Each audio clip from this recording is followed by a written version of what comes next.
This morning, JPMorgan Chase, the biggest bank in America, announced it made $16.5 billion in profit in just 90 days. While oil is above $100 per barrel, while inflation just hit 3.3%, while millions of Americans are skipping meals and maxing out credit cards to cover groceries. How does a bank make record profits during a financial crisis for regular people? And more importantly, what does it mean for your savings account, your mortgage rate, your credit card APR, and your financial future? That's exactly what we're breaking down today. Because the financial media will spend all day talking about what these numbers mean for Wall Street. We're here to tell you what they mean for Main Street. JPMorgan Chase reported profits rose 13% year over year in the first 3 months of 2026 to $16.5 billion. Revenue rose 10% to $49.8 billion. Let's start with the raw numbers from this morning's report, then I'll tell you exactly what they mean for you. JPMorgan reported earnings of $5.94 per share, beating analyst estimates of $5.45. Revenue came in at $50.54 billion. Topping the expected $49.17 billion. Net income rose 13% to $16.49 billion. The biggest story inside the report was JP Morgan's traders. They pulled in $11.6 billion in trading revenue in the first quarter, up 20% from a year earlier.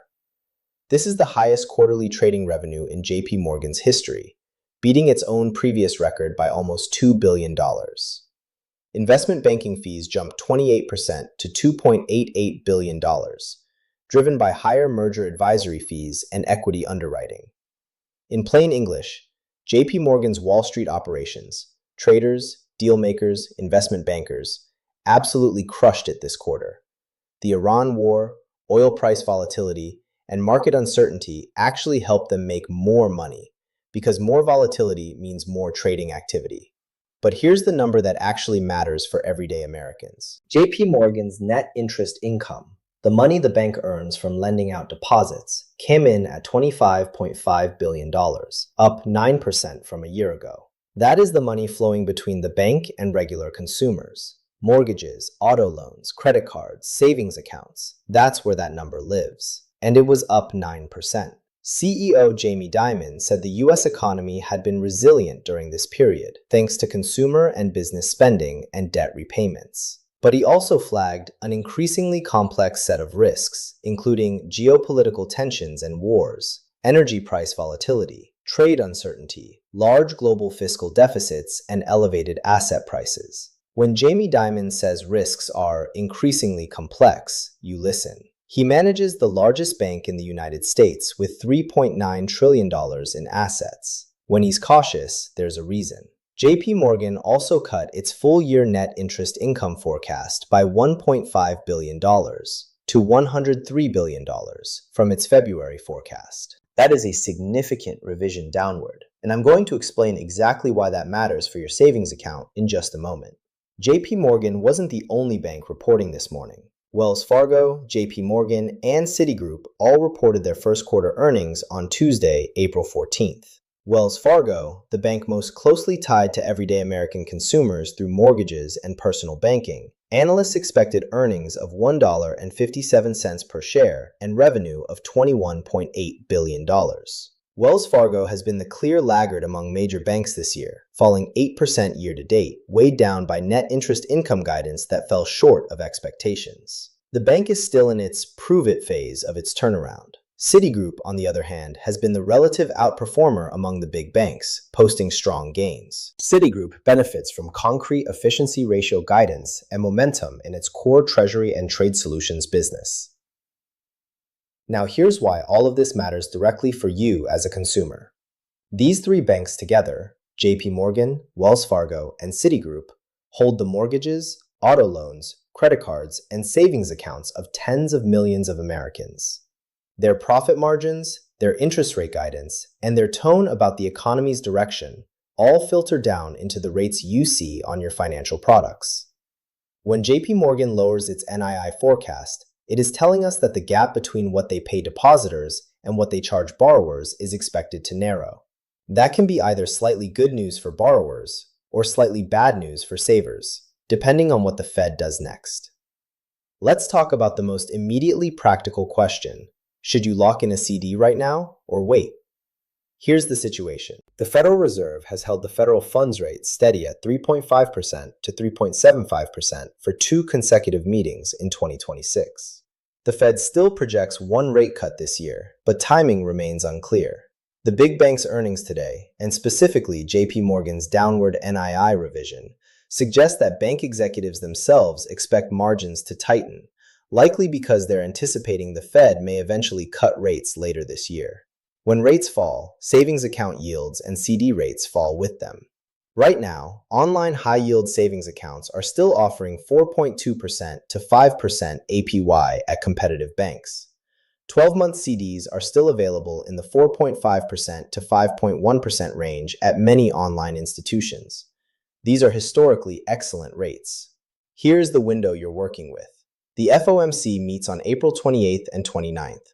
With the next FOMC meeting on April 28th to 29, officials are expected to keep rates unchanged. Prevailing forecasts point to only one cut in 2026, contingent on further progress in taming inflation and signs of a softer labor market.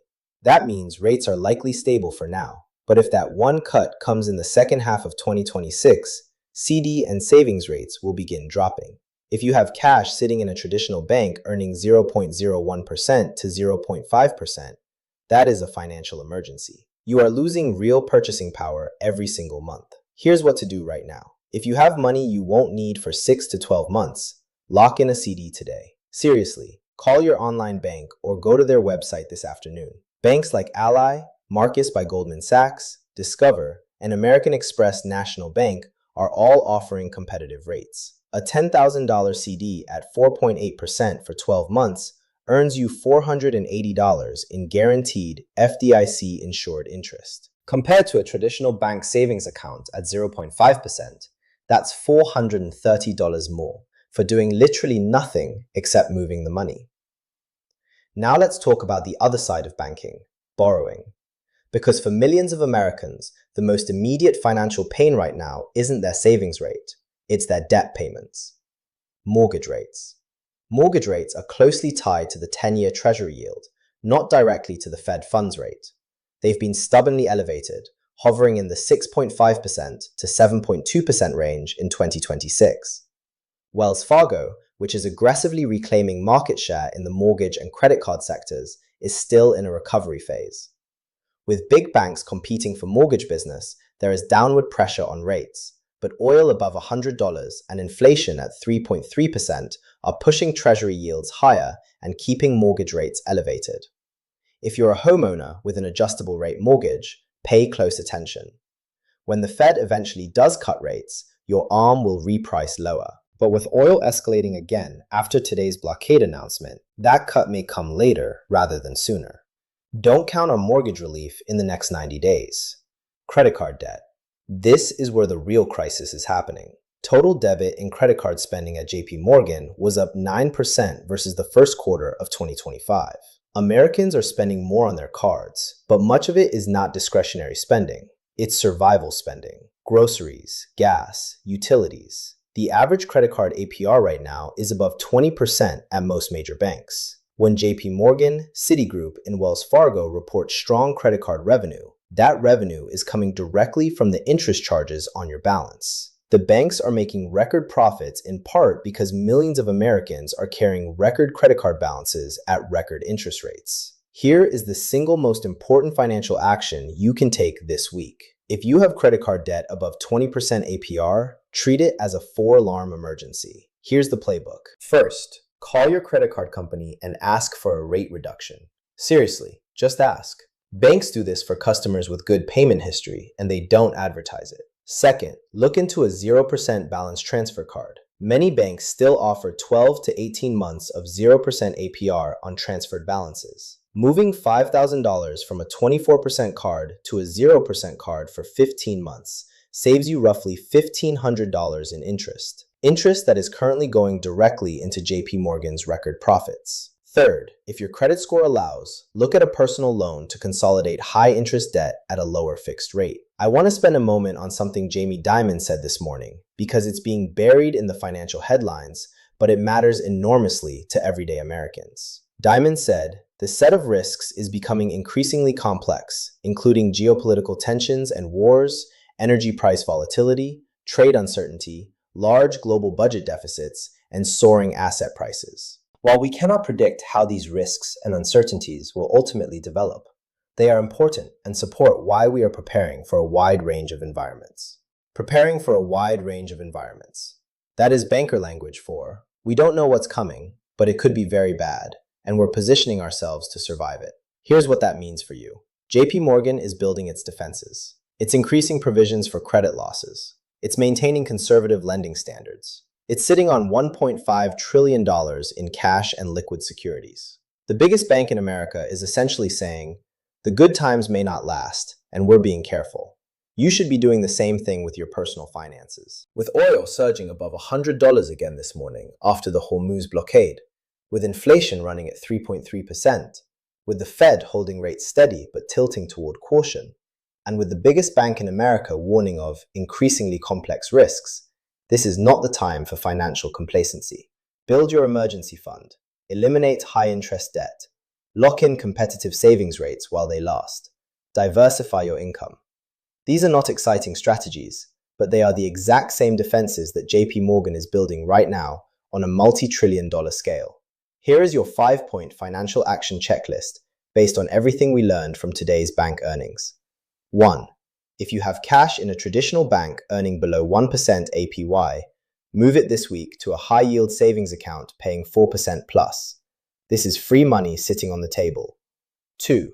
Lock in a 12-month CD at the current 4.5% to 5% rate before the Fed eventually cuts. The window may not last through Q3. 3. Call your credit card company today and ask for a rate reduction. You lose nothing by asking. 4. If you own a home, get a mortgage refinance quote ready now, even if you don't act on it. When rates eventually drop, you want to be able to move within 48 hours. 5. Read Jamie Dimon's message for what it is. The economy is resilient right now, but complexity and risk are rising. Build financial buffers today, not after the next shock hits. Bottom line for today, JP Morgan made $16.5 billion in 90 days. That money came from somewhere, and a significant portion of it came from the gap between what they pay you on your deposits and what they charge you on your loans. The way to fight back is simple. Maximize your savings yields, eliminate your high-interest debt, and build financial resilience before the next wave of complexity that Dimon himself is warning about. Hit that like button if this video connected the Wall Street dots to your Main Street wallet. Subscribe for daily financial news that actually matters. Drop a comment below. Are you locking in a CD right now or waiting to see what the Fed does on April 28th? I read every comment. See you tomorrow.